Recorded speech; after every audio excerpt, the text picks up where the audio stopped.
we're live, pal. All right.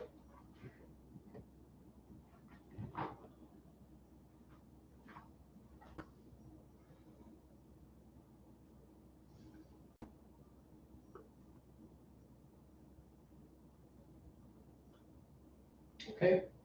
I got it posted on Le Face. Yeah. And I got the feed up on a phone. Yep. Nice, Hey. sir. I'm almost there. You're almost there. That's fine.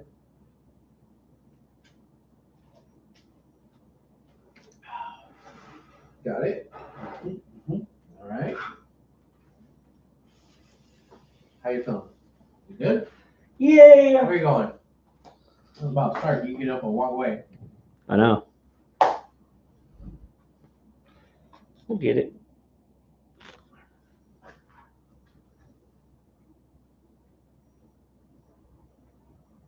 Good? You sit your butt down, we can tell. Oh, I There can you tell. are. All right. Yeah? Yeah. Yeah? Yeah. Yeah? Yeah. Yeah. Yeah. All right. Oh, You ready to you're share ready? it? Yes. I'm ready to start if you're ready to start. Whenever you're Ready ready, to start? bro. Yeah. All right. Well, let's go. Let's start. All right then. We'll press the button. I did. Oh, okay. Well then. Yeah. Yeah? You got it? Yeah. Oh, all right. Yeah. Live from the cockpit in Houston, Texas. This is the 455th edition of Houston Wrestling Radio. This is Abel. This is Chris. And thank you so much for tuning in today, guys. We very much appreciate it. If you're watching this live in Technicolor on the YouTubes, make sure you log into your YouTube account, your Google account. That way you could live chat with us along here in the handy dandy smartphone. If you're not watching this live, that's okay. You can still drop a comment down below or interact with us on Facebook, facebook.com/Houston Wrestling Radio. Chris, what is up, my man? Happy Boxing Day. Happy Boxing Day. Maybe happy holidays, Christmas, Kwanzaa, all that stuff. New Year's is right around the corner. Yeah. Sexy beast. We got gummy bears. Yeah. Sour Patch Kids. Sour Patch Kids. Yeah. These are Close kids. enough. Yeah. It's been a while. It's been a How while. you been? I'm good. Have you been wrestling entertained? No. Have you been working entertained? Yeah, whatever. Yeah. Fucking work. Yeah. Yeah, man. Watched a little bit of wrestling here and there. Saw Saturday night's main event. Saw some Raws, some SmackDowns in between. You know, that kind of stuff. So yeah. How about you, man? Had some time off to catch up on some wrestling. Hell yeah. Yeah. So let's start with an upper. Okay. Cody defeats Owens. The show is over. Your first impressions on Saturday night's main event, The Return. Oh man, I loved the presentation. I absolutely loved the presentation. I love Jesse the Body Ventura being back, doing this thing for commentary, kind of an old school style that he brings to the commentary table. I liked it. I liked it a lot. He looked happy as fuck to be there. Oh yeah. Yeah. He looked happy too. So yeah, it was cool, man. It was a cool show. I wouldn't mind for it to be recurring more often. Maybe not like every month, but maybe every other month, maybe every quarter. You know, something like that. That'd be cool. So the plan is once a quarter, and it turns is. out this quarter fell in December. Uh-huh. Next quarter, the show falls on January. Oh well, it's, shit. It's in San Antonio. Oh yeah. The Saturday before the Royal Rumble. Oh shit. Like a lot of special events or stuff that they put on network television to get more eyes on the product. Did you think there was enough consequence to worry the existence of that episode that happened last Saturday? Or a few Saturdays ago? Yeah, I don't see why not. Like, there's a big championship match. And yeah, Cody won. There wasn't a title change, but I think it helped the story of Kevin Owens, especially attacking after and all that. So I don't think you need something completely 100%, oh my God, groundbreaking. But, if you have something that's significant, which I think that match itself was significant, yeah, it was all right. You disagree? I think the match that had the most significance was the inaugural U.S. Women's Champion, because we knew there was going to be something new. Mm-hmm. Good point. Io could have beaten Liv. You could afforded the storyline a little bit more. Owens could have actually beat Cody, and you could have freshened up that story for a little bit. Gunther could have dropped the belt to either Finn or Priest. For there to be that many title matches on a show where you can start someone fresh and be like, oh, I was there when Finn got the belt, or I was there when such and such happened. You can hook somebody on starting a story fresh for them, where they have a jump on point. Okay. In hindsight, I would think that would be Chelsea Green. Yeah. And and her winning the belt. Her in general was just amazing. Her outfit was pictures of her all over it. That was funny. That was funny. The finish, how she went from the top rope and did the Pretty Her on Michin was great. The match itself was great. I think the quality of wrestling overall in that show, regardless of finishes or lack of title changes, was a damn solid episode. I agree. Yeah. So if you're selling the wrestling on itself, you've got another. You should have another viewer at least for the next episode next month. Mm-hmm. Yeah. The old school throwback with the skinny entrance way, I loved it, and the security guards behind, and the old LEDs for that to mimic the old kind of stage setup. I liked it a lot. That was the throwback, like old school Raw that I was hoping to get. And I will say, for whatever misses I thought the show had, I finished watching that show front to back saying, fuck, tickets are expensive, but I still want to go to the fucking main event. I want to be at that show. I want to have that experience. I want to go back in time to like those old school Superstar episodes where the entrance was the same. And just watching good wrestling. Yeah. I know that there's a lot of that on Raw and SmackDown right now, but you're trying to get a new audience on network television, and I think they did a damn good presentation. I liked it a lot. All right. Yeah. Since I mentioned it, I'm not the biggest fan of their pricing at the moment. Right. They're pricing out the general family that can't spend $500 for 4 on seats and parking and concessions. And then you want to talk about the merch, which is $35, $40 for a t-shirt, regardless of how tall or fat you are. Minimum $40. That's hard, bro. Yeah. That's hard. Yeah. But then again, you watch on television, the seats are all full. They're getting it. Yeah. Get it. I mean, everything's gone up, dude. Everything is more expensive, so maybe that's the problem here. I do know that, like, I've always had the feeling that as much as I would like for wrestling to be more mainstream and more well accepted, the drawback when it starts becoming more mainstream and more well accepted is that now the ticket prices are going to be a little bit higher. Yeah. Because wrestling used to be able to be the cheap man's entertainment. Right? Yeah, like you could afford it a little bit more. Like you can't afford to go to a Texans game, a Rockets game, an Astros game. You go see wrestling. Yeah. But now it's like I could probably get an Astros ticket a little bit better than I can, a WWE. Especially if it's a shitty team, Tuesday night dollar hot dogs. Yeah. That's a shitty team that they're playing against. Yeah, shitty team. Astros aren't that shitty. Not right now. They had their moments. Well, that was a season I went to like 15 games because it was $5, $6 a pop, and I was working right down the street. They saw you coming. Yeah, and the same thing happens with wrestling. I mean, at some point, just as an example, if Booker T's Reality of Wrestling caught fire and they wanted $40 a ticket for every week or every other or twice a month, I don't know about all that. Yeah. So But if they can pull it, they're pulling it. I mean, they're doing all these shows. They're getting sellouts. Ticketmaster is still the devil. Yeah. Yeah. Those WrestleMania tickets went on sale. They hit the premier pricing, the platinum pricing. Yeah. It's like $5,000 for both nights Mm-hmm. for like nosebleeds. Yeah. You know, like don't play with that. Yeah. So All 30 bucks for Rosenberg for Collision. Yeah. I mean, I was pretty much priced out of Raw. Raw that's coming here to Houston. Yeah. Yeah. $80 minimum. Yeah. And that's the cheapest seat, and that's the last row on the top section. Yeah.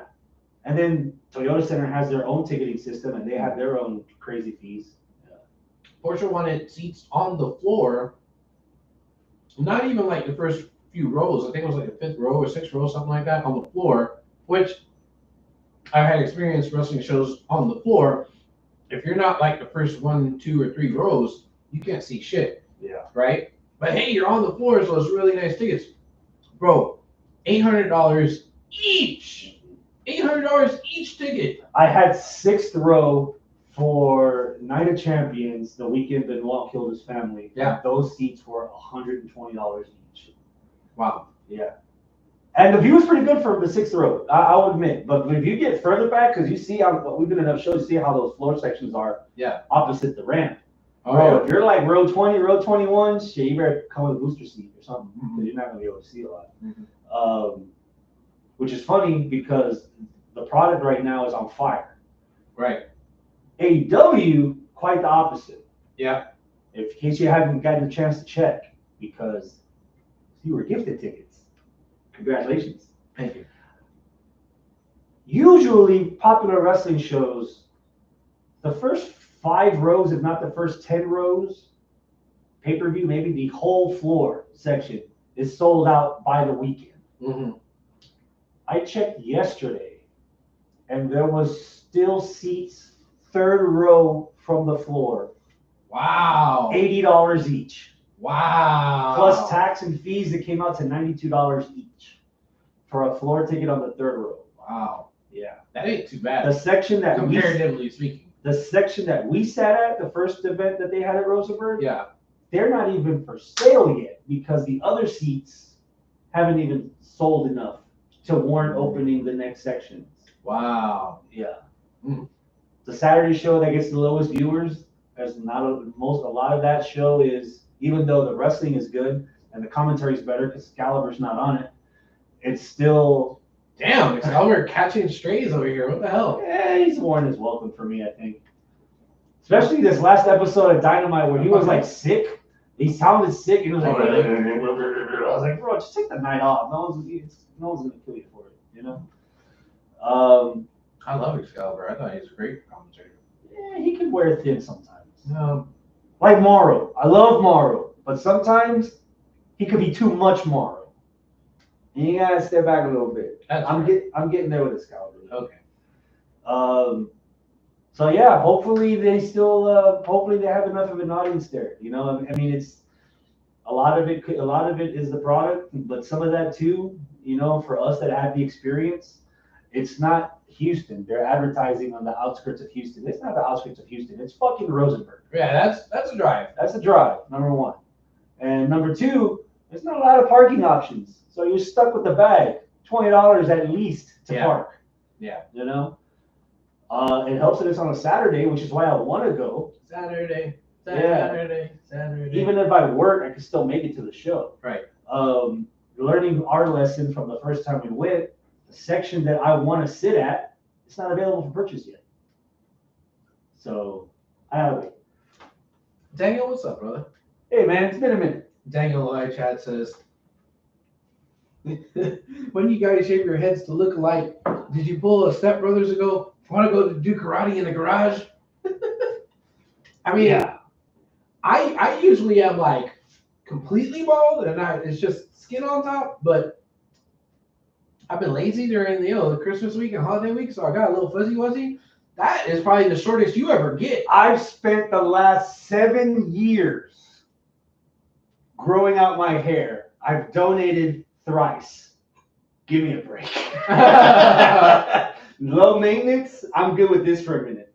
So hopefully sometime next year I might run it back. And Daniel Price says he shaved his head a couple of days ago. Oh, hell yeah. All right. Talking shit. One of us, motherfucker.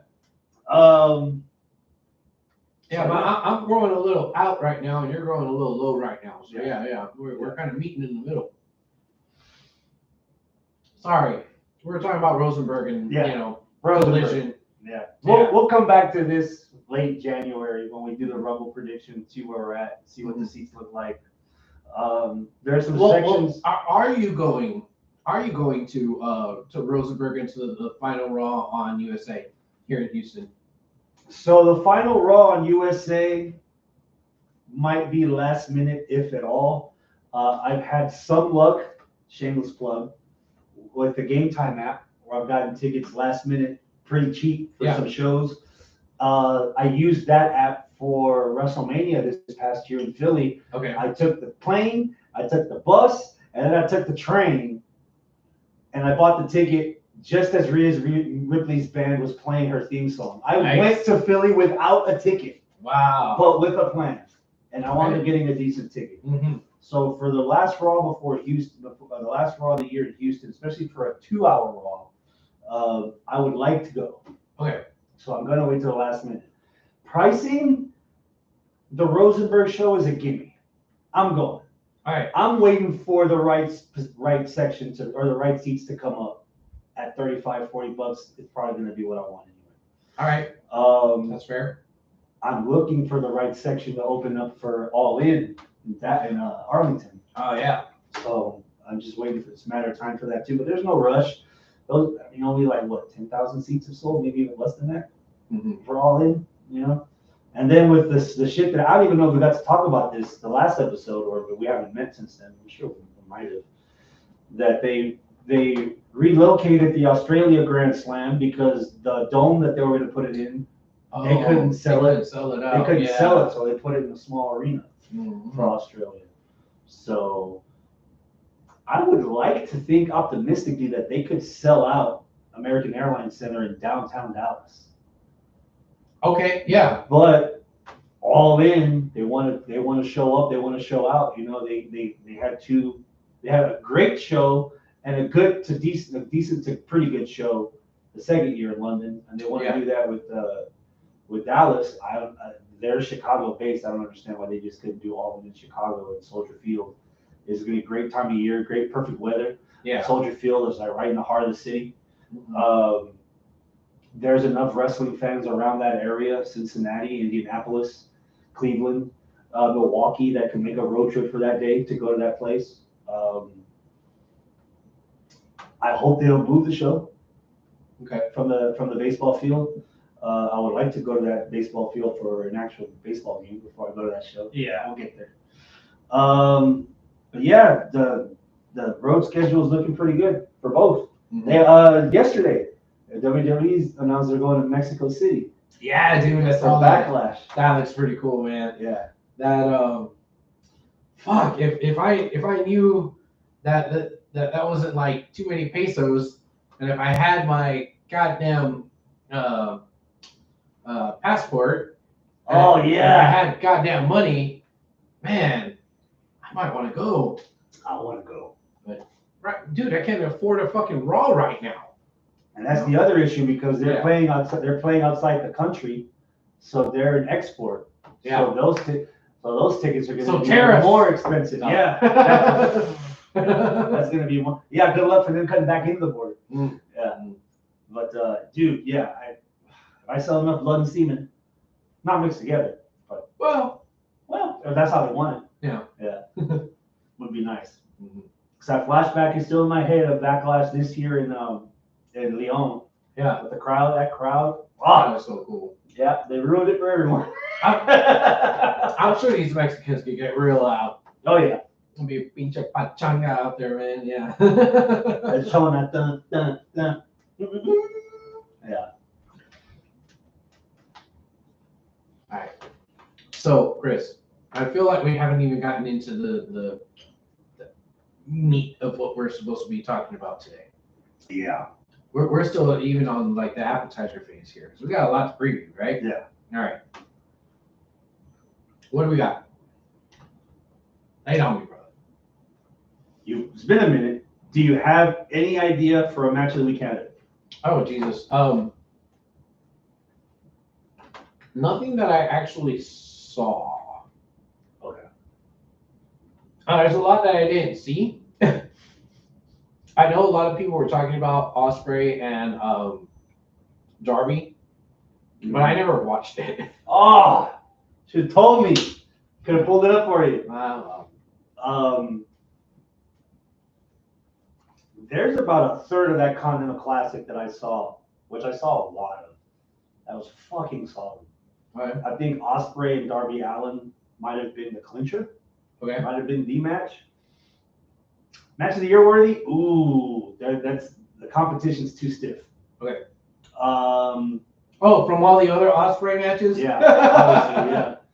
A few weeks ago, if it wasn't last week,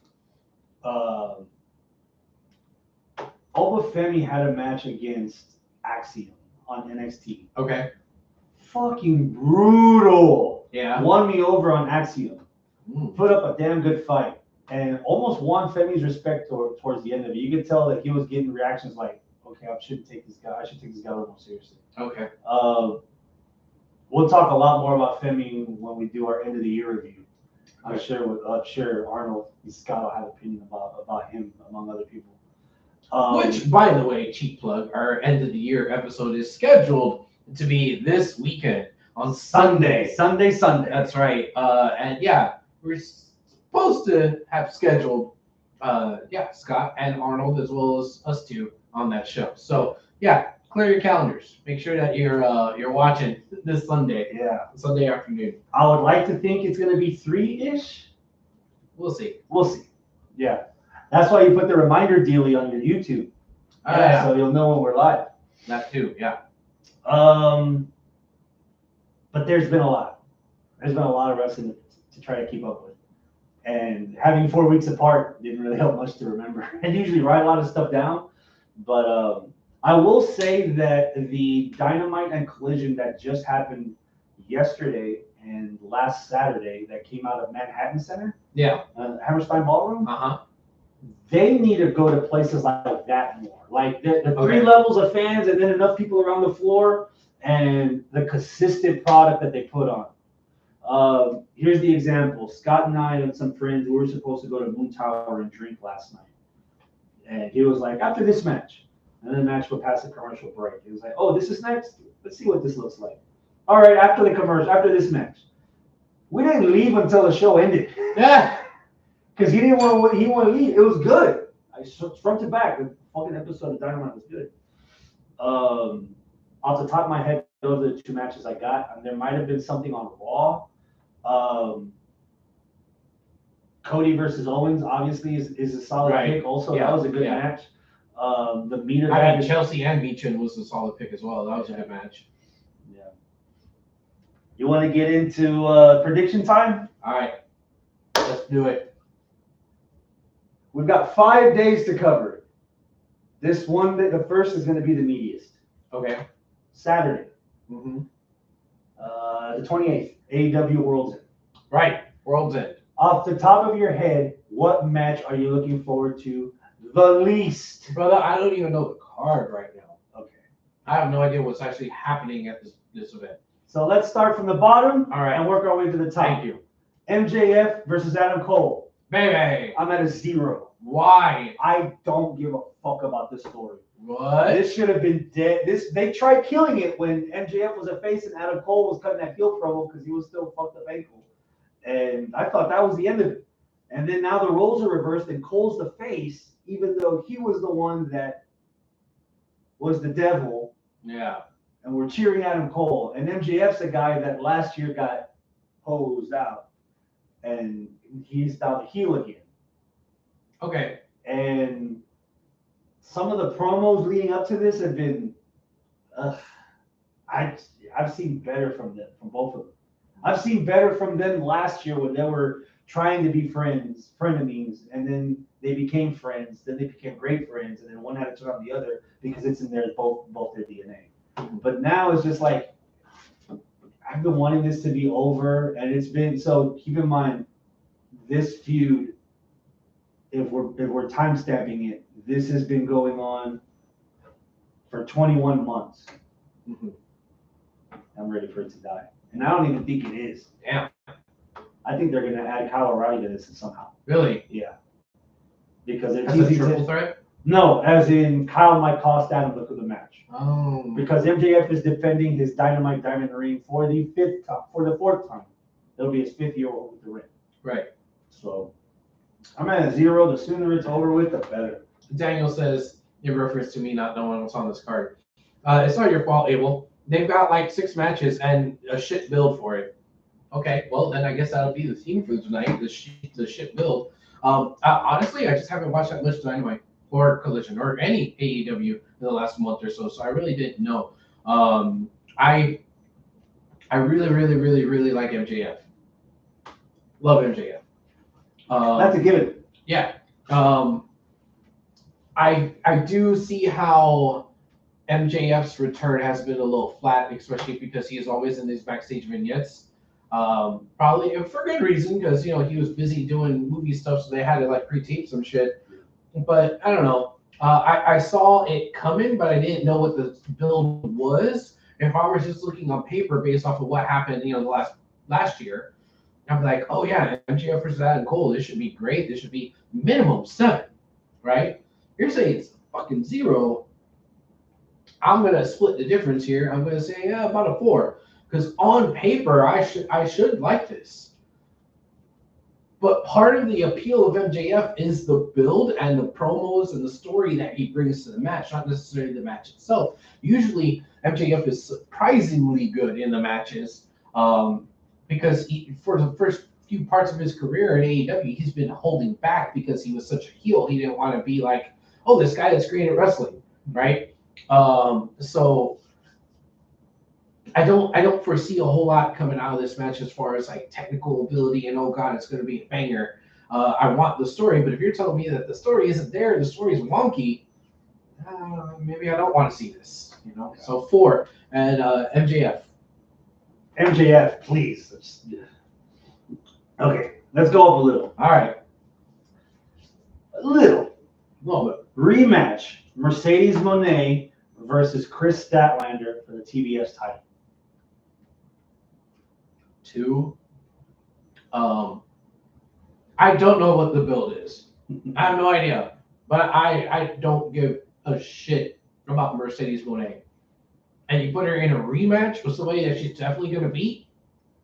Being Statlander, and Statlander, I've liked Statlander in the past, but she was healed and face, now back to face again, or was it face and heel and back to heel again? I don't know, and I just kind of lost track of her moral orientation, so to speak, and I don't care. I know she's going to lose. So, yeah. Which is funny because I would like to think she would win this match. I would want for her to win this match. Yeah. Slowly, Mercedes matches have been getting a little bit better. Gradually have been getting better. Her last match was great, and then the last match before that was getting there also. I remember liking other than Mercedes' nasty, dumb-looking finish, because I can't suspend my disbelief enough. I think she had a good match with Statlander. It doesn't help that Statlander's like, we don't know, like what you just said. She was the babyface, and then she turned heel, and she hasn't even settled into this babyface enough for me to believe it, for her to get this title match. Hell, she didn't settle into the heel role enough. Yeah, basically she's like, hey, Mercedes, you're not doing anything this weekend. I challenge you. And then 2 segments later, they accepted the match, and that was pretty much like, there's not much to it. I'm at a 3 for this. Okay. I would like Statlander to win. LOL, money. Daniel's bringing something up in the live chat. I want you to see, to hear this. The build is Camille turning on her and then going after her for the title. That's about it. So Camille is involved in all this? So weeks ago, Camille quit. She was not serving Mercedes Moné anymore. Okay. News with a Z claims that Camille wants out of AEW already.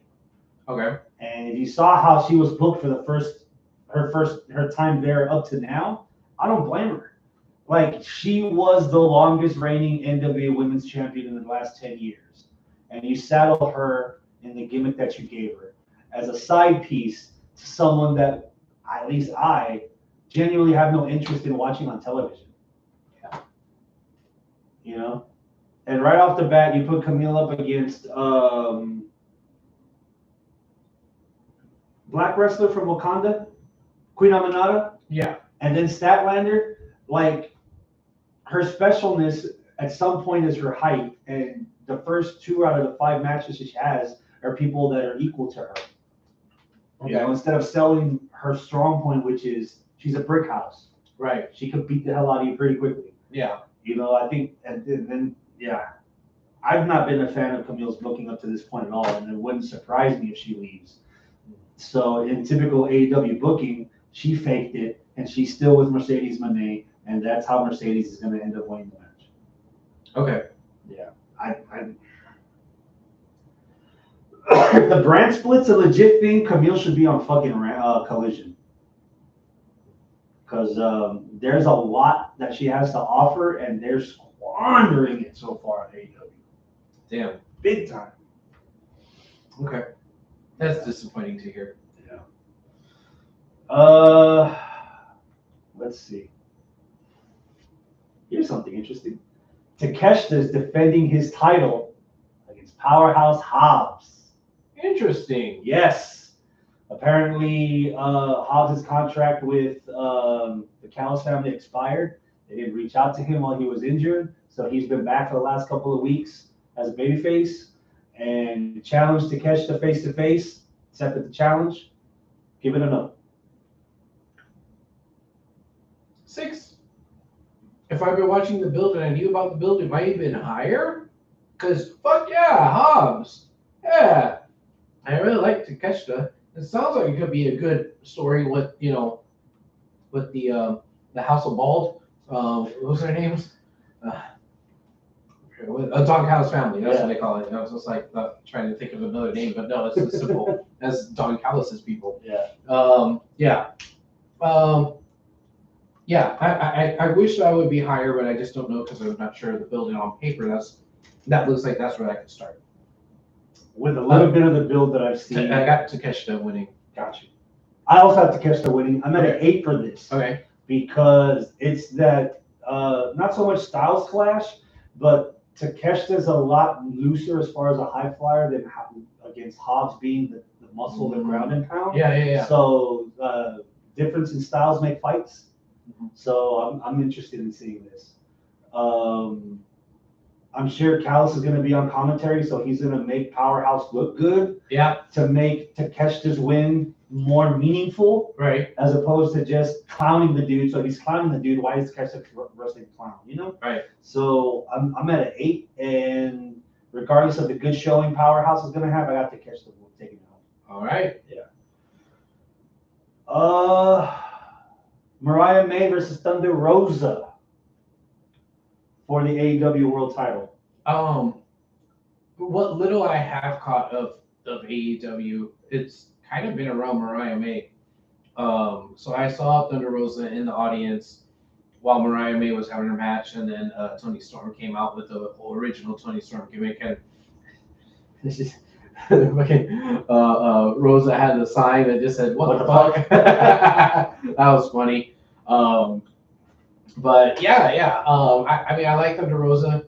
I like Mariah May. I'm going with about 7. 7 as well. I like Thunder Rosa. I don't think her winning the world title is going to do much to elevate the division from where it is now. I think the money feud, the money match would be a rematch between Mariah May and punk rocker Toni Storm. Okay. I'm at a 7.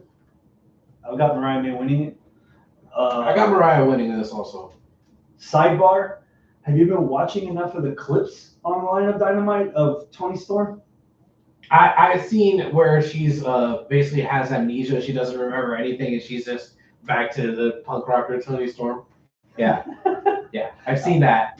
So there's a glimmer of hope that Timeless that isn't gone. Right. That somehow she'll come back to it, or maybe she's Yeah. playing the role of punk rocker Tony Storm. She's like, oh, it's reintroducing herself to everyone. Yeah. This is probably where the meat of the pay-per-view is at. We spent the last month with the Continental Classic. Right. They changed it up this year. Okay. So first place in the Gold League is now faced to wrestle runner-up in the Blue League. And the winner of the Blue League is facing the runner-up of the Gold League. Okay. On the pay-per-view. Okay. And after that, the two winners face near the end of the pay-per-view in the finals. Okay. So these are the semifinal matches. Okay, semifinals. Ospreay versus Fletcher. Give me a number. Jesus fuck. Oh man. Currently our match of the year. Yeah. So rematch in the match of the year. Oh Jesus. Ah, fucking hell. And that's likely gonna open the show. Because you would think the finals is gonna be like co-main eventing. 10. 10. 10. We don't need to explain much, right? It's Yeah. match of your candidate. You're giving me another round. 10. 10. Who's winning? I'll tell you what. Before you give me a winner, Okay. let me give you the other match. Thank you. Okada Uh-huh. is successfully, up to this point, defending the Continental Classic, the Continental Championship. He's wrestling Ricochet. Give me a number for that. 8. You know what? I was thinking at 8 too. I don't know if I've ever seen Okada versus Ricochet one-on-one. We got in late to the New Japan party. Okay, So it might have happened and we haven't seen it. But for me, on paper, I'm curious. I'm at an 8. And this is technically heel on heel. Yeah. Okay. And what's the fucking Ricochet? We talked a lot of shit when he first showed up on the roster that he wasn't getting over. Oh my God. Last week was a fucking train wreck. So not last night. Last week, Ricochet's in the ring, trying to cut a promo. Hurt Business comes out. Yeah. Ricochet's putting himself over. He's like, yo, you see I got these 6 points in this one Continental Classic? Just wait till I put a dent in Shelton Benjamin. Show you that I'm worthy of this card. And MVP goes, you still got that card? You're like, yeah. Pulls it out. MVP grabs it from him. Tore it up. Lastly, goozled him by the throat. Oh, shit. And told him, we don't like brown noses. Mm. You need to get out of our ring now. And guess what happened? What happened? Ricochet got out and walked out of the ring. And went back to the locker room. Like a little bitch. So explain to me why 4 seconds later he's backstage cutting a promo with Renee with all the moxie of Ricochet that he had in the beginning of the show. Nah, I couldn't buy that shit. Oh God, that was dog shit.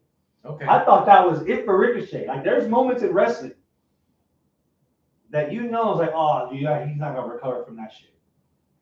Sure enough, this last weekend in Hammerstein Ballroom, he was getting boo. He was getting some heat. And not X-Pac heat, but like actual, well, maybe some X-Pac heat. But he went with it. Like instead of streamers, they threw toilet paper at him. I saw this. And he was grabbing it and throwing it back in the audience. Yeah. As a break spot. Ricochet hit a spot on Ospreay outside the ring, and he got some toilet paper, and he pretended to wipe his ass with it, and then he put it in Ospreay's face. Like he was going with it. Yeah. And I was like, all right, Ricochet on the fly. I'm digging this. Yeah. There's hope for him yet. Yeah. And now that he's in the semis, Yeah. I see even more hope for him. Give him a reason to boo. He'll probably be the one to get booed in that match against Okada. I think Okada making it this far and still having a chance to win the Continental Classic and regaining / successfully defending the belt that he has, that might get a little bit of sympathy out of him. Okay. In front of the audience, especially with Ricochet in the ring against him. Yeah. So I'm at an 8. Who do you got winning? Fuck.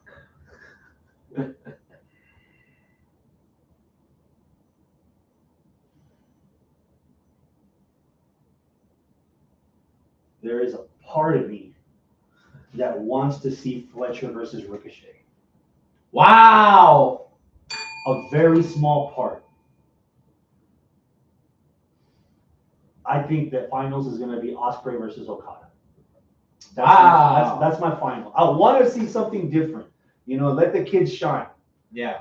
But, and the way Fletcher's momentum is going, he will probably get face reactions over Ricochet if that ends up being the final. Again, just like Ospreay made Fletcher in that win for Fletcher. I think both of them in the finals can really shine some light on the next 5 years at HWR. Can be in good hands with these two, But with the prestige, and I think with the champions still in the tournament, Ospreay and Okada will be a great match. I saw Fletcher and Okada. Fletcher actually beat Okada in the tournament. So, just to cover all the bases, it would be a nice little redemption-ish story for Okada to get the win back against Fletcher in the finals and retain the belt, to even things up. But I think they're doing a decent job of putting names on the top. And if you want names, you'd be a fool not to have Ospreay and fucking Okada in the finals. Yeah. That's my finals. Okay. I go a step further. I have Okada winning. I bet Fletcher fucks it up for Ospreay. Wow. Fletcher fucks it up for Ospreay somehow, because those matches are supposed to be no disqualification. But I think something happens between Fletcher and Ospreay, and Okada winds up defending successfully his title. Remind me, if you win the Continental Classic, what do you get? What's the Continental title? Okay. Yeah. And Okada is defending the Continental Classic, or the Continental title in the Continental Classic. So I might have misworded that. Okay. He is still the Continental champion up until the finals, when a new champion is crowned. Unless Okada wins the tournament, then he keeps the belt because he's had it up to this point. Okay. Yeah. Okay. It's a new concept. That's just why So it's a yearly title. Yeah. Okay. Yeah. Okay. What is your finals? My finals are, and I'm trying to crawl into the head of Tony here. There's a lot of snow in there. Yeah. My finals are Ricochet versus Ospreay. Ooh! I think that's what he's going with. You talk about names. Yes, Okada is a name, but in the States, Ricochet is a bit bigger of a name. The match happened last weekend already. Yeah. Again. Okay. I'm just throwing it out there because you might not have known that. Because I think they just want to keep trying to remake that magic. That viral video from, what was it, 6 years ago, 7 years ago? Whatever longer now. Yeah, well, I think they're wanting to try to remake that magic. They already did when they had the first match in Dynamite, then they went through 2 falls and still didn't have a winner. But this has bigger stakes, I guess? Yeah. I don't know. Yeah. But I think Tony has a hard on for that match. I can see that. Especially now where Ospreay is his golden boy. Hell, he's my golden boy too, right? And what's the opposite of golden boy? The equal opposite. Whatever. Rust-Oleum. Yeah. That's Ricochet. He has the most heat out of those 4 guys. He has the most heat. You're right. So the guy with the most shine versus the guy with the most heat. That makes a lot of sense. Writes itself, Yeah. So that's my finals. Who's winning? Ospreay. Hands down. Yeah? Yeah. Give him another belt? Yeah, sure, bro. I like that.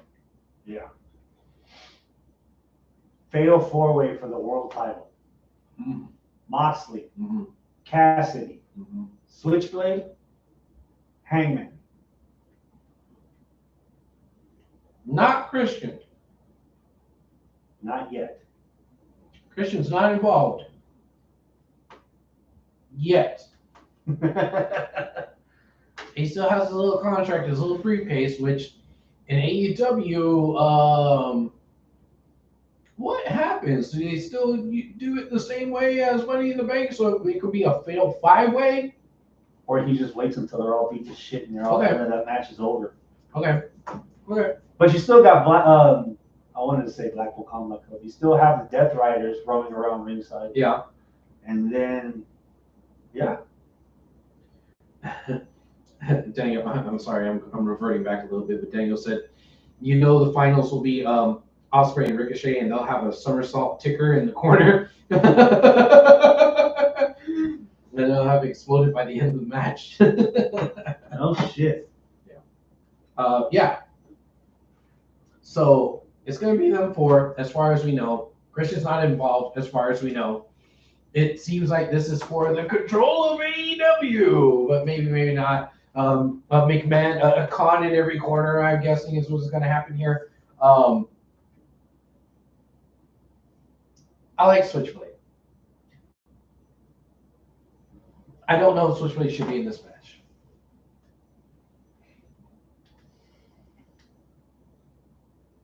Hangman, why is Hangman here? Are we trying to take the title off of Mox in a way that you can shift it to another heel without it being heel versus heel? So Hangman steals the belt, basically, and that's what Tony wanted all along. He wanted Hangman to really get over. He got really over as a heel, and so we're going to put the title on him. But Mox is having this good run, but he's beating up on, Orange, who I guess they think they can't put the title on him yet for some reason. I don't know. It's all, the booking has been convoluted. Now, I haven't watched a lot of the last, I've already said this, the last month or so of wrestling, so maybe I missed something. Fill me in, because I'm not really too keen on this match on paper and from what I know from, a few weeks ago. So Christian had made a deal with Hangman that he would get the first shot if he helped Christian cash in on Moxley, which failed. So now Hangman wants Moxley. Jay White is in this. Can't remember. I forgot why he's in this. And there's still leftover stuff with OC.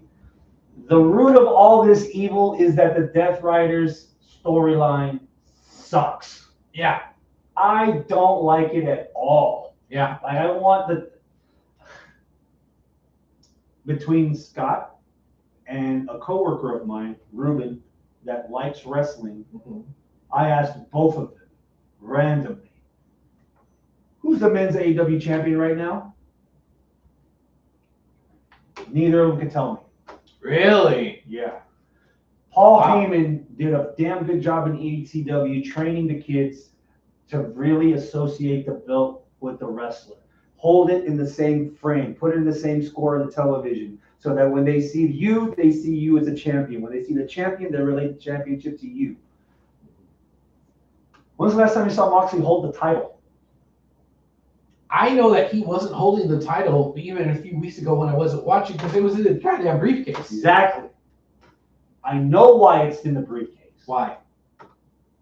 Moxley had cut a promo on some show or some interview that he thinks that there's too many titles in wrestling. And so he's trying to take them away. The problem is, whatever he said in that interview was not on AEW television. So people watching are still asking questions like, hey, why are you trying to kill Bryan Danielson, bro? Yeah. Why are you suffocating him twice? Wait a minute. Is this Blackpool Combat Club minus Danielson? Why is it now the Death Riders? Why is this chick choking out Jay White? Is that how relevant Jay White is? That he gets choked out? No disrespect, no sexism, just as characters on television. To a woman that's not his size? Yeah. Just there's a lot of stuff with this main story. And then we've mentioned this before ad nauseum, I'll say it once more. We just had a takeover storyline with the Young Bucks and Okada and Jack Perry, and that failed. And then people on the roster were looking for them for salvation? And now they're gone? What the fuck is going on here? Yeah. It makes no sense. None. With all that said, tell me if you've heard this one earlier today. Okay. I'm at a 0. Whoa! 0 for this main event. Nothing. I hate this main event. Especially since I'm 99% sure Moxley's winning this. Moxley's going to retain. Moxley's retaining. Okay. And you're agreeing with Daniel Price. Yeah, and with Blackpool all ringside, Death Riders all around ringside, Christian doesn't have enough muscle to put up with them. You know, with Luchasaurus being sick to the point that he might not ever wrestle again, right? And they replaced him with Kip Sabian, which the story made enough sense. Okay. I'm letting that go. I'm gonna let that ride. But on paper, there's no muscle. I mean, unless Mama Wayne's gonna flash them all. In that case, I'll buy that for $1. Yeah. Yeah. Well, 2, 1 for each one. Yeah. But Christian is good at being cunning to get a lot of things that he wants, whether it's heel or babyface. There's an opportunity for Christian to do something unique to try to get through the Riders and get to Moxley and actually take the belt from him without anyone even realizing what's going on. Mm-hmm. But even as a heel, is his stable a better stable than Death Riders, that you want to keep this heel momentum going instead of letting a babyface have a run, even if it's a month, to dethrone and take back AEW, which is still meaningless in a sense because it's the fucking Death Riders. Yeah. I know I went through circles explaining that. I hope you got it. The problem that I have with the Death Riders is kind of what I'm agreeing here with Daniel Price in the live chat saying that they're bootleg NWO. Led by a bootleg Steve Austin. Yeah. And there's a lot of bootleg to go around here, right? A lot of bootleg to go around. And a lot of the gravitas of what's going on is diminished by the fact that we've had an oversaturation with factions in AEW.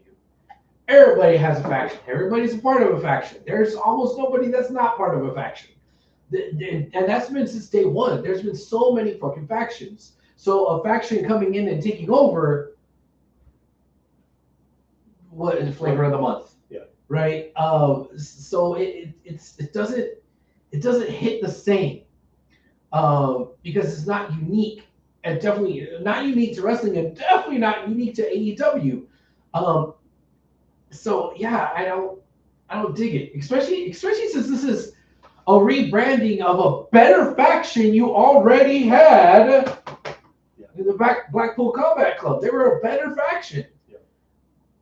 And this is like Blackpool Combat Club 2.0, except we're calling it something different and trying to pass it off. It's NWO Silver and Black. Yeah. It's NWO 2000. Mm-hmm. So we're just waiting for Pac to get super kicked and concussed into retirement. Yeah. It's just, I don't care. Yeah. And if this is a way to see, all the intrigue is coming from the heels. Like, why the hell is Hangman here? Well, if Hangman wins, that doesn't make sense, but it kind of does do it in a four-way. Like I said earlier, move the title from one heel to the other without having the heels fight. Okay, well, and if you've been watching, crazy unhinged Hangman is probably the best Hangman we've had on television. Fair. And he's still a heel. Fair. Christian, also a heel. Yeah. And he's more interesting. The two baby faces, which I can't believe I'm saying this, Jay White is a baby face in all this. Right? I mean, guns up. Yeah, I mean, I love the fucking Bang Bang Gang. I really do. Bullet Club Gold. I love them. Even though they're all hurt. Yeah. They're not a threat to anybody. Right? Jay White alone is not a threat to anybody. Right.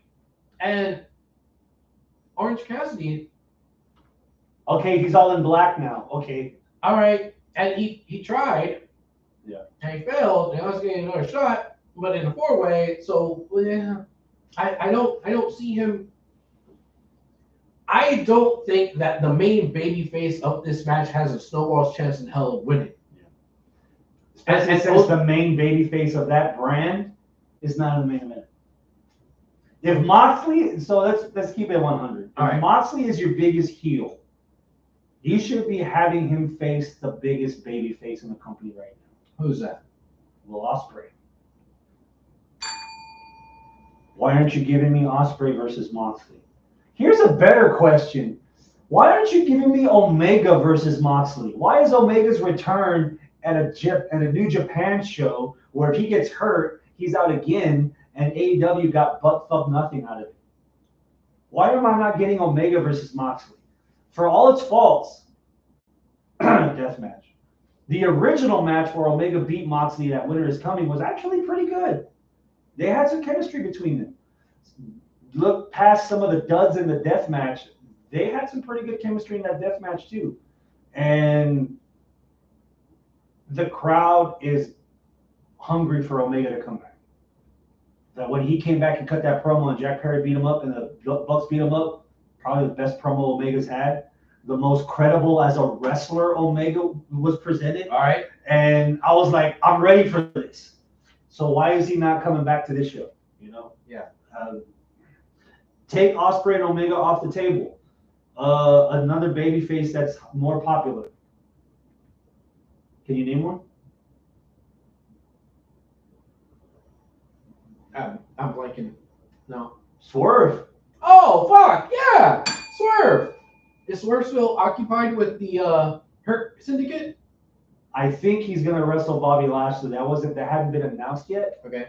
But they might be saving that for Fight for the Fallen because that's gonna be January 1st on Max as well as TBS.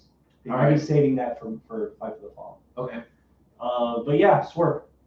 You can easily have Swerve versus Moxley and have Lashley cost them, and you can keep that going. Yeah. Yeah, this multi-man main events, no. I mean, when they're done right, they could be good, but this one, In AEW, when have they been done right? Good point. Yeah. For now, that's a pay-per-view. Okay. 8 matches. Mm-hmm. 4 bangers, 4 match. Mm-hmm. Give me a number for the whole show. 6. 6. I'm with you. 6. Okay. There's stuff I want to watch live. There's other stuff that I'm going to build Lego in between. Or nap. Or nap, yeah. That was Saturday. Okay. The 28th. AEW Dynamite, Fight for the Fallen. Okay. January 1st, New Year's Day. Okay. Not a lot Mm-hmm. announced so far. Mm-hmm. Julia Hart versus Jamie Hayter. 1-on-1. Okay. Return to Julia Hart. Okay. And FTR has issued an open challenge, and they're directing it at Death Riders. Oh. And they might have a third to back them up. Okay. But they couldn't really fill us in on who it was. Oh, CM Punk, obviously. Yeah. Or the equivalent. You think Edge is ready after breaking his leg? Oh, I don't Double know. or nothing? How long has it been? 6 months, 7 months? Yeah, sure. That's January 1st. January 4th. Wrestle Kingdom. I know that date. Yeah, that's the Wrestle Kingdom date. Every year. Every year. Yeah, the sun rises, rice is steamed, and Wrestle Kingdom's on the 4th. Hell yeah. We'll run through some of this stuff. Just tell me how much gravitas you feel when I read you this card. Okay. Tetsuya Naito versus Hiromu Takahashi. Ooh. Singles match. Yeah. They were supposed to have this before COVID. Never happened. Then they both got injured. Tanahashi versus Evil. Tanahashi loses. He has forced to retire. Oh, Mind you, he's the president of the New Japan. Right. Yeah. Ben Narita, Jeff Cobb, and Ryohei Aiwa for the New Japan Strong World Television title. Shingo Takagi versus Konosuke Takeshita. Son of a bitch. All right. Primarily for the never open weight title. However, if Takeshita beats Hobbs, his belt is also on the line. Oh. Dookie versus Desperado Jr. David Finlay against Yota Tsuji for the global heavyweight title. Okay. Mayu Iwatani versus AZM for the New Japan women's title. And the main event, Zack Sabre Jr. versus Shota Umino for the men's world title. Okay. Yeah. Okay, cool. How does that hit you? On a scale of 1 to 10, rank the whole show just on that. 8. 8. And you don't know some of these names. So Right. the fact you're giving this an 8, Yeah. it's pretty solid. Sounds good. I know it's going to be good. It's Wrestle Kingdom. Is this 2 nights also? Kind of. I'll give it an 8. Okay. Because the stuff that hits hard, I bet we're going to be raving about it mad. Yeah. January 5th, Wrestle Kingdom. Wrestle Dynasty. Oh, okay. So this is New Japan, AEW, Ring of Honor, CMLL, and Stardom. Okay. All 5 of these. So let me run down this one. There's an 8-man lucha gauntlet. The names haven't been given out yet. Okay. Bunch of Mexicans. Gotcha. Yeah. Yota Tsuji against the scapegoat Jack Perry. Okay. David Finlay versus Brody King. Oh, okay. Yeah. Shota Umino against Claudio Castagnoli. Oh, yeah. Keep in mind, Shota was Moxley's number 2 in New Japan. Yeah. So they might be playing with that a little bit. Kenny Omega returns to action against Gabe Kidd one-on-one. What the hell's Gabe Kidd? Young Lions, mostly New Japan, strong US. Okay. Zack Sabre Jr. versus Ricochet. Oh, yeah. Hell yeah. Willow Nightingale, Persephone, Athena, and a mystery woman. The International Women's Cup final 4-way match. The winner gets a shot at any women's title from those 5 promotions. They pick. Wow. That's cool. That's a cool concept. Great Khan and a mystery partner against the Young Bucks for the vacant Ring of Honor. Vacant New Japan tag team titles. So the Young Bucks return to Japan. Who the hell could be Great O'Con's tag team partner? Wasn't he teaming with Shingo at one point? They were United Empire. Yeah. They were United It was Empire. him and Shingo? Yeah. Okay. And Cobb. Yeah. Okay. For the New Japan Strong Women's title, Okay. Mercedes Moné versus Mina Shirakawa. All right. Cool. And finally, either Takagi or Takeshita versus Ishii. Okay. Yeah. That's Wrestle Dynasty. Okay. So this is night 2? So this is the second night. Wrestle Kingdom's the first night. Wrestle Dynasty is the second night. Okay. Give me a number for Wrestle Dynasty. Also an 8. That sounds solid. Yeah. I'm going to go with an 8.5 because there's a couple more things on here that are getting my attention. Okay. Your pickle is slightly more tickled. Slightly. Okay.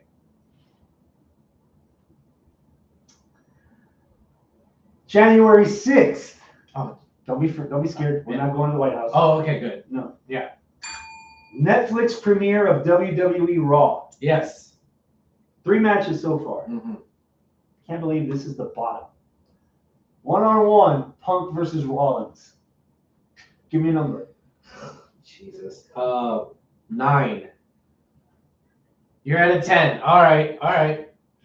Remember, this has been going on for almost a year. Yeah. Since Punk's return at Survivor Series last year. Yeah. Tribal Combat. Yeah. Roman Reigns, Solo Sikoa with all the bloodline ringside. Yeah. 10. You're at a 10. Okay, cool.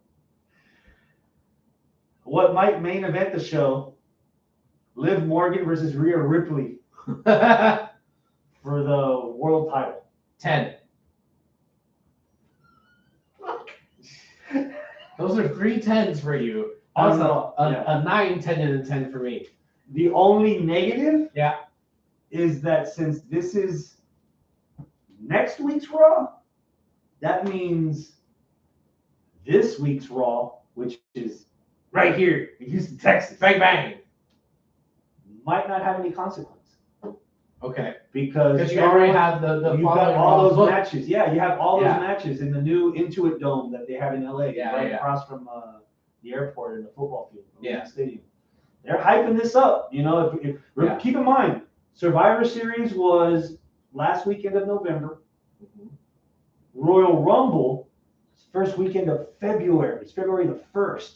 So there's no December PLE, no January PLE. So that's how we got main event. And that's how we got this big Raw on Netflix. And then that's how we got the other Saturday night main event leading up to the Rumble. Okay. So that's what's going to keep us satiated. One more thing. Mm-hmm.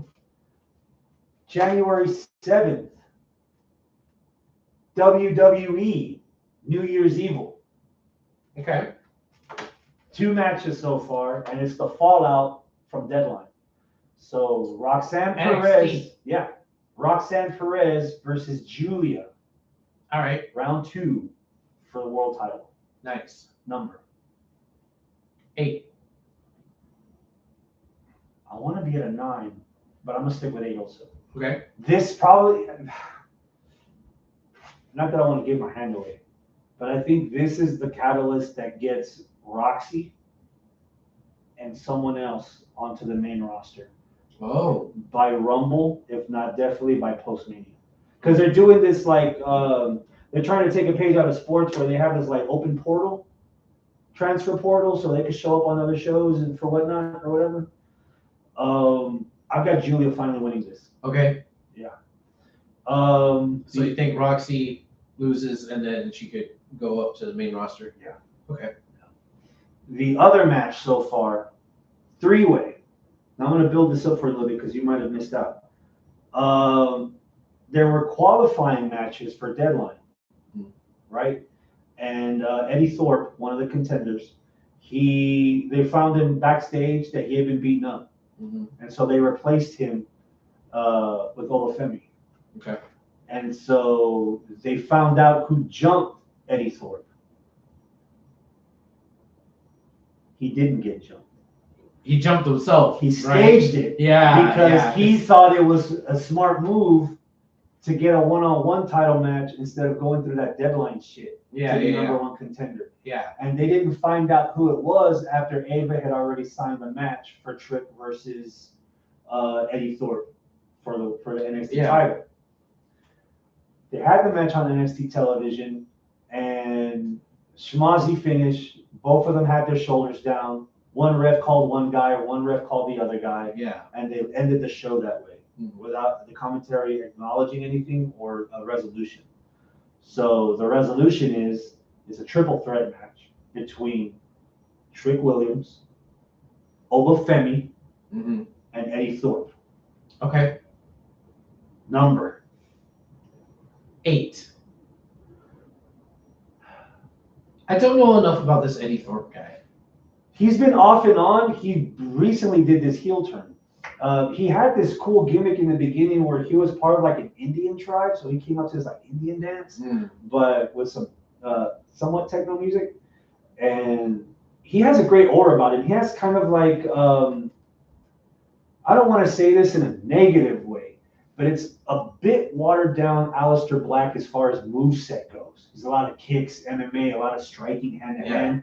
But his presence, his look, you put all that together, he stands out. Okay.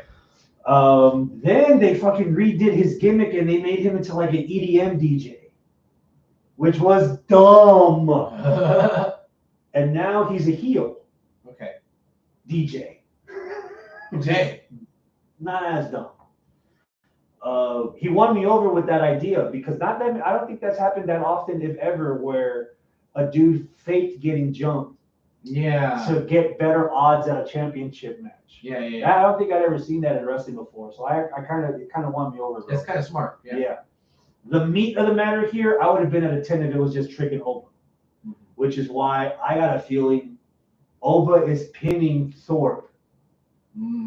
That way you could save Oba and Trick. WrestleMania weekend. Yeah. If not sooner than that. Yeah. Trick and Oba, the one-on-one. Yeah. That's my call. You could have something completely different. I'll have to. Yeah. I haven't watched NXT for even longer. Who do you want it to win? Oba, because I just like Oba. But yeah, Trick is another guy that's been ready for the main roster like 6 months. Of those 3, I like Oba the most. Yeah, and that's not to say that Trick is that distant second. Trick is, I'd say 1A. So, and depending on what day of the week, he might be 1, and Oba's 1A. That depends who you ask. Yeah. If you ask me, he's 2. Got you. That's 6 days of wrestling. Jesus Christ. So, correct me if I'm wrong. The Raw here in Houston, the last Raw in USA, we don't have any fanfare or anything to preview or any matches that are already posted. Nothing. Not that I'm aware of. So they're not doing 2 big Raws in a row, one to send off for USA and then the new one on Netflix. They're just like, all right, this is the last one on USA. But look at Netflix! Yeah. Like, is that really what it's going to be? Yeah. Hey, did you, by the way, not sure if you noticed, did you know that Raw's going to debut on Netflix January 6th? Yeah, I know. Yeah, they talk about it every 15 Yeah, seconds. I know, right? So maybe I'm not going to feel as bad about missing the one in Houston because I think there was a lot of like, oh my God, it's going to be the last one on USA. Oh my God, we need to make sure because there's something big is going to happen. It's going to be very, very special. No, they're probably just leaving USA and being like, all right, chuck a deuce USA and that's it. And We might get a Punk Pro in the ring because Seth Rollins had a backstage video promo this last Monday that I need to watch. Oh, fuck. Did you see the video of Kofi's mom? No. So Kofi and Xavier came out to the ring again to try to explain, and the crowd's booing them. I was like, do you know what you guys are doing? That's my mama right there in the front row. She sat in the middle seat for 20 hours from West Africa to come see her boy live out his dream and be here on Monday Night Raw, and I can't get a word in edgewise because all of you won't shut up. Let me go hug my mom. Goes out there, his mom's like, she walked away. She left. She fucking left, bro. She fucking left. Dude, I was trepidatious with the way they both did the heel turn on Big E. Bro, this is working. All right. This is fucking working. Yeah. There's some good stuff going on. Hell yeah. On Raw, still. So I'm definitely going to make an effort to watch this last Raw live because it's 2 hours. It's easy. It's dateable, you know? Yeah. First Raw on Netflix, 3 hours. There's going to be ads. But Right. it's 3 hours. The same way did you watch the Christmas Day football games? No. There was ads on Netflix on the streaming, but it was part of the stream, right? So it was like, you had your regular timeouts, and did all that stuff, and there was actual ads that were played as though you were watching a regular like NBC or something. Yeah. How was the feed? Good. It looked nice. Did it glitch out during Beyonce's performance? Whoa. You're assuming I watched that game. No, I actually watched the first game. I actually watched the Chiefs versus Steelers. I did not watch the Texans versus Ravens because I couldn't bring myself to watching the Texans game again. Yeah, don't worry. A lot of people that were on the field weren't watching it either because they got whooped 31-2. How do you just throw a deuce on the board and that's it? The defense scored more points than the offense, and the defense only scored 2 points. Oh my God. You know what the worst part of that game was? That was so embarrassing. I didn't even watch. You know what the worst part of the game was? What? Beyonce did a 12-minute medley of songs from her country album that no one's going to remember in a month. Damn.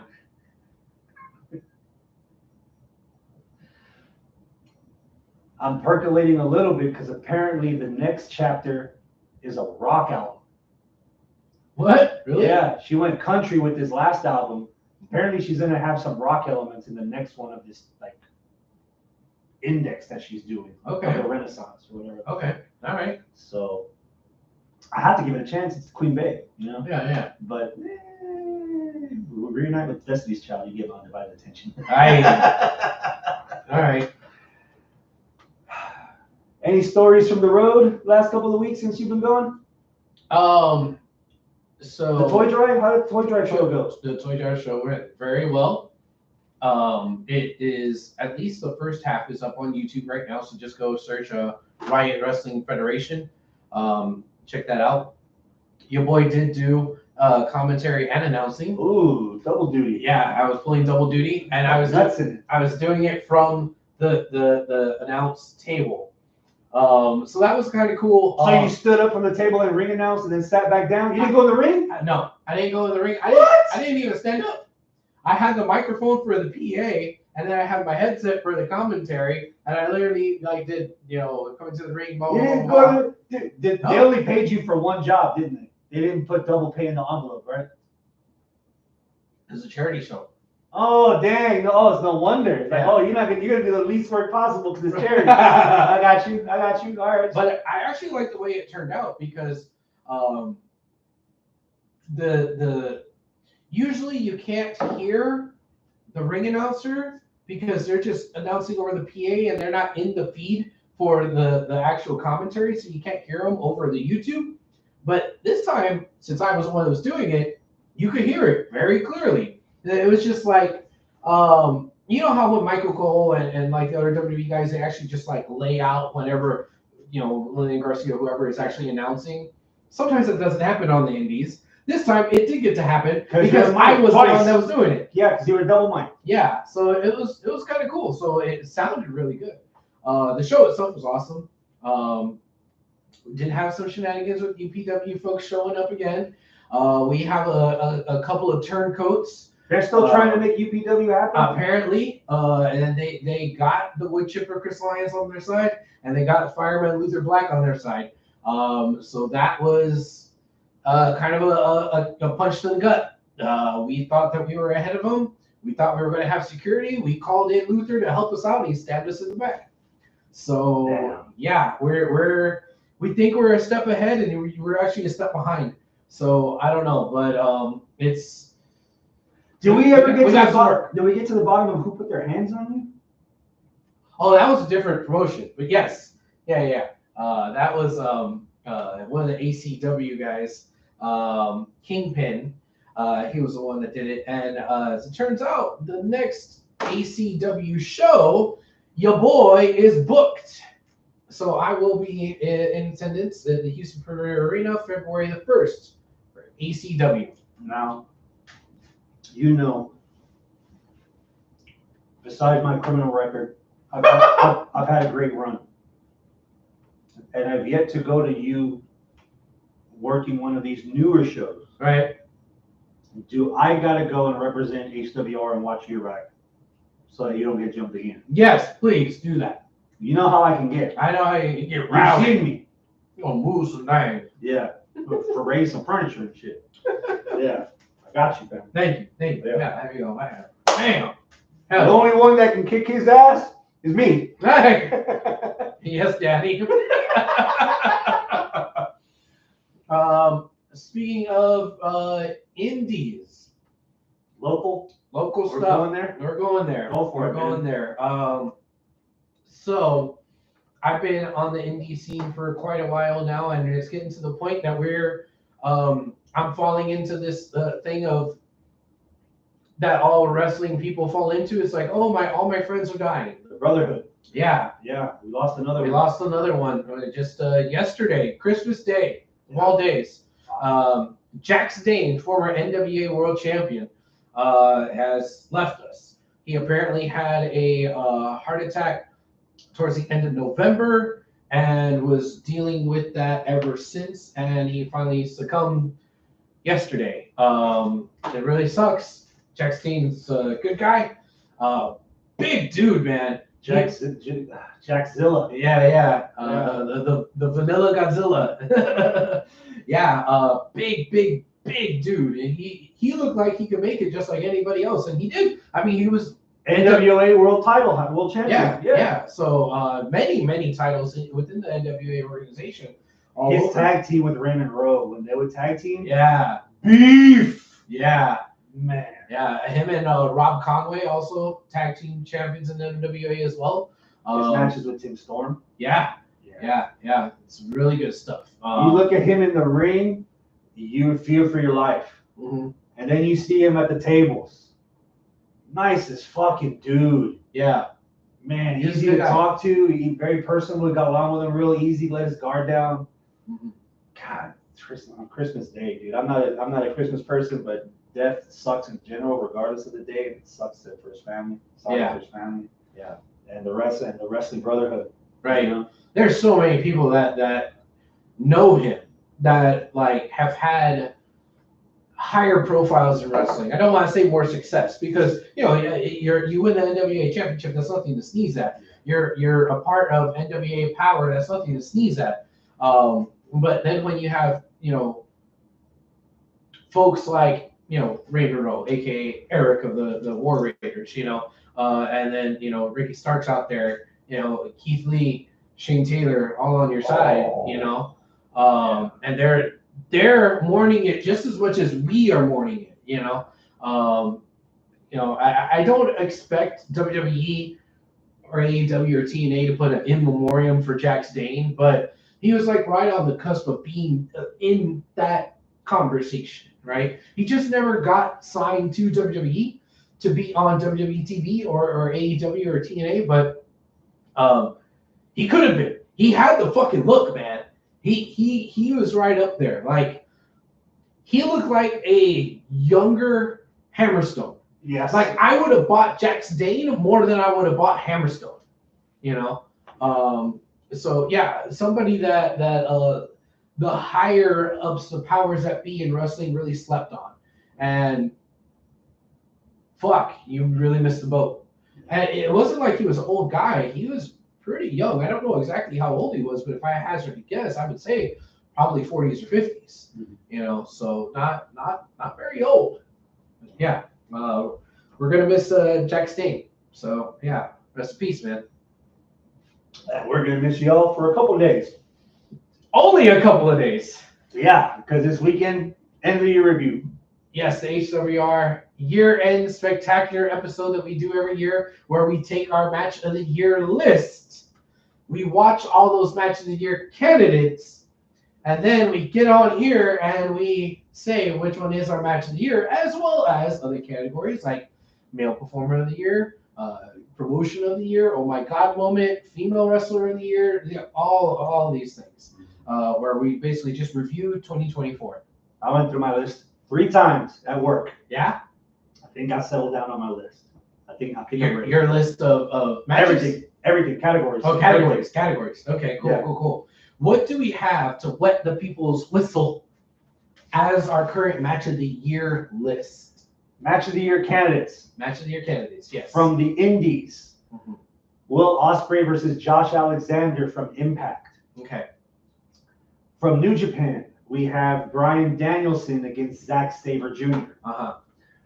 From WWE, we have CM Punk versus Drew McIntyre inside a salad steel cage. Yeah. And then for AEW, our newest edition, we have Kyle Fletcher versus Will Ospreay. All right. Those are our 4 matches. No, so those we'll be watching on Sunday. And then after we're done watching them, we kind of rank them out, how we think they should be. We all discuss between you, I, possibly Scott, possibly Arnold. Well, between the 4 of us, we're going to give our list and do our fancy math, and then we're going to churn out a match of the year. Yeah. All right. That's it, man. That's everything. I'm ready. Yeah. Not to toot my own horn. Yeah. This is up there with WrestleMania and Royal Rumble as like my favorite day of the year. Oh, when we get together, shoot the shit, do the year in review. Yeah. I love it. I'm ready. And it's gonna be this weekend, guys, so it's coming up fast. And I'm a stickler for timing. Yeah. Because I hate doing a year in review when the year isn't over. Right. But I can't wait. Yeah. So when Arnold said, "Hey, let's do it this weekend," I let it slide. What day of the week is or what date is Sunday? Is it 29th? 29. 29th. So all that we're not reviewing is World's End. Because World's End is the day before the 28th. We can talk about it if you want. No, yeah. So if there is a banger on World's End that could upend AEW's pick, then it could go on there. We could have a late entry. Yeah, we could. That could happen. But so is there anything? Well, I guess Monday is the 30th, and then Tuesday is the 31st. So the only thing that we would be missing would be the final Raw on USA and whatever the NXT one was called. You don't think there's a possibility that will? That's just regular television. Okay. The shows, New Year's Evil, that's after after January 1st. Okay. So we'll be fine. So yeah, we'll be okay. Yeah. Okay, cool. So there we go. We're risking it. That's everything. All right. Anything else? That's it, man. All right. Adios, my friends. Keep it classy.